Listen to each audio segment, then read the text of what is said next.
هذا تنديرو هكا، تنديروه في الفريغو تيجمد. تنجمعو هادو من الجناوح، غادي نجمعوهم يتجمدوا، نجمعوهم نصايبو لهم واحد الوصفه في الفران كتجي واعره، ونديرو بهم الطبيجين.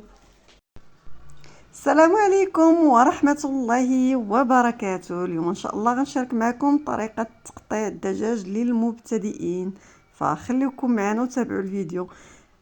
اولا هنا من بعد ما كنغسلوا الدجاج وكنقطروه، كنجيبو كنشدوه بهذه الطريقه من الجناوح ومن العنق، وكنجيبو السكين وكنحاولوا نقسموه من جهه الصدر بهذه الطريقه دي. يعني كيتقسم بكل سهوله، كيكون واحد العظيم في الاول صافي كنضربوا داك العظيم صافي كيتقسم.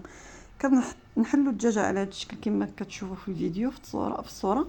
كنحاولوا نضغطوا عليها بهذا الشكل، ومن بعد كنحاولوا نقسموا الفخيضات هكا حتى كيبان لينا هذا العظم هذا، وكنقطعوا على الحد ديال العظم كيتقطع معنا بكل سهوله. ملاحظه فقط، هنا عندي السكين حافي، ورغم ذلك تقطع معايا الدجاج بكل سهوله. تبعتوا معايا هذه الطريقه فغادي تنجحوا في التقطيع ديالو بلا ما يعذبكم.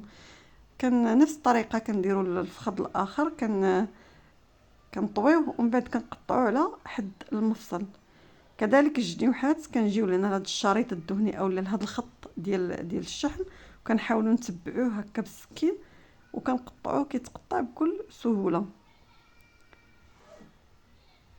كنستمروا بهذه الطريقه. نفس هنايا كنحيدوا هذا العنق، كذلك الجهه الاخرى كذلك نفس الشيء. كنحاولوا نتبعوا السكين مع هذا الشريط الدهني اولا مع هذا الخط ديال الشحم، وكنقطعوه كيتقطع معنا بسهوله. كنلقاو واحد العظيم صغير